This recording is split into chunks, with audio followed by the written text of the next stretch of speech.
Mostly وہ کہتے ہیں بس ٹھیک ہے نا جی، علاج کرا رہے ہیں نا، دوائی کھلا رہے ہیں نا، کی فرق پڑتا ہے. تو اس طرح جب بھی میں لوگوں سے یہی کہتا ہوں کہ آپ علیحدہ علیحدہ علاج نہیں ہے یار، اللہ ایک ہے. ہم نے اللہ کے آگے پیش ہونا ہے. جب ہم نے اللہ کے آگے پیش ہونا ہے تو جب پیش ہو گئے تو یہ بعد کیڑا کوئی علاج ہے. یہ ایک فقیر کا فیض ہے، اس کو کر کے دیکھیں. اگر ناممکن ممکن نہ ہو جائے تو پھر کہیے گا نا قرآن کی سچائی قرآن خود ثابت کرے گا، میں نے تھوڑی کرنی. قرآن کا تو یہ اعجاز ہے کہ اس کے سننے سے رکت طاری ہوتی ہے، ہر بدبختی دھول جاتی ہے. کیسے نہیں دھولتی جی؟ تو جب لوگ اس طرح کے آپ لوگوں کو بھی ملیں یا جو لوگ سن رہے ہیں وہ جان لیں کہ علاج سب چیزوں کا ہے. کہ پہلے تو ہم کیا کیا کرتے تھے، ہیپیٹائٹس کا مریض آیا، یہ اس زمانے کی بات ہے جب میوزک سے اور دھمال سے علاج ہوتے تھے. ہیپیٹائٹس کے مریض کو بٹھایا، 4 پیار کی باتیں کی، اس کے بعد اس کو آدھا گلاس پانی دیا، آنکھیں بند کرو، دل میں 3 بار اللہ پڑھو، بند آنکھوں سے 3 گھونٹ میں پانی پی لو، ہیپیٹائٹس ٹھیک ہو جاتے تھے. اچھا جی، اتنے مختصر سے طریقے اور فیض سے ہیپیٹائٹس ٹھیک ہوتے تھے. اب سورہ رحمان سنا لو، چونکہ وہ انتشار قلب زیادہ ہو گیا نا، قلب کے اندر ہیجان بہت ہے، ڈیورژنز بہت ہیں، فوکس ٹھیک نہیں ہے. اس وقت تو کوئی ادھر ادھر سے ٹہلتا ٹولتا. میں آپ کو بتاؤں شوگر کے مریض ٹھیک ہوئے اس طریقہ علاج سے. اور ہم نے ایک زمانے میں کلندر پاک رحمۃ اللہ علیہ کے کہنے پہ اخباروں میں بھی اشتہارات چھاپے تھے، صرف پانی پینے سے بیماریاں ختم ہوتی.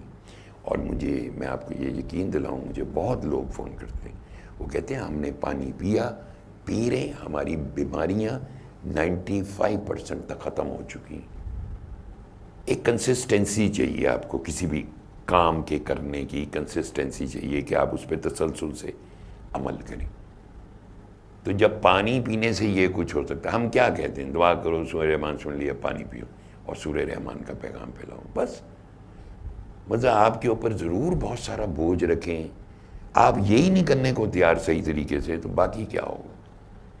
لیکن آپ اللہ پہ بھروسہ رکھیں کہ اللہ سب کا رب ہے. دوسرے یہ بھی مجھے معلوم ہوتا ہے کہ جی وہ بچے سن نہیں رہے سورہ رحمان، 3 دن سنتے پہ چھوڑ. کسی نے یہ کہا مجھے نیند آ جاتی. میں نے کہا بہت اچھی. میں نے کہا یار ہمیں تو کبھی کوئی بات سن کے نیند نہیں آئی، کوئی پروگرام دیکھ رہے ہو تو نیند نہیں آتی. ہمیں تو یہ کیسے ہو گیا کہ قرآن سن رہے تھے آپ کو نیند آ گئی؟ کیا وجہ ہوئی؟ کیا آپ کو کسی نے تھپکی دے کے سلا دیا؟ کیونکہ رب کائنات تو فرماتا ہے جب ہمارا کلام پڑھا جائے تو اس کو خاموشی اور توجہ سے سنو تاکہ تم پر رحم کیا جائے. تو جب یہ حکم ہے کہ خاموشی اور توجہ، تو اس کا مطلب ہمارا فوکس نہیں ہوتا. بچے کہتے ہیں 3 دن سنتے ہیں پھر نہیں سنتے. تو بچوں کو آپ کہ جی ہم پیار سے ان کو سمجھانے کی کوشش کرتے ہیں، یار آپ ساتھ بٹھائیں، خود بھی بیٹھیں. کیا یہ منت تلے والی اب کہانی ہے کہ قرآن سنا جائے؟ بچوں کی منت تلے کریں گے اب آپ؟ یہ کتنا بڑا ڈیلیما ہے اس وقت ہمارا کہ نہیں آ رہا ہو ہمارے ساتھ سنو. جہاں تم اتنا میوزک سنتے ہو، گانے سنتے ہو، ہم نے کبھی منع کیے یہ 20 منٹ کی تلاوت آؤ ہمارے ساتھ بیٹھ کے سن. تو جب یہ پتہ ہے کہ اس کے سننے سے ہی سب کچھ ہونا ہے، جو بھی بہتری آنی ہے تو اس کے بغیر نہیں آنی. لہٰذا لوگ جب بھی سنیں، ایک تو بالکل توجہ کے ساتھ سنیں اور دوسرا اللہ کے روبرو ہونے کے احساس سے سنیں. ابھی یہاں بتی چلی جائے اور کوئی کہے کہ لو جی تھے کوئی چیخ کی آواز آئی، یہاں پہ کوئی جن ہے، سارے بھاگ جائیں گے اس کمرے میں سے، بیٹھے گا کوئی نہیں، یا رونگٹے کھڑے ہو جائیں گے سب کے کہ یار ادھر نہیں جانا. یار اللہ کے روبرو ہونے کا احساس کس قدر خوبصورت ہے، وہ ہمہ وقت آپ کے ساتھ ہے. اللہ ہی تو رحمان عظیم ہے، وہی تو سب سے مہربان ہے.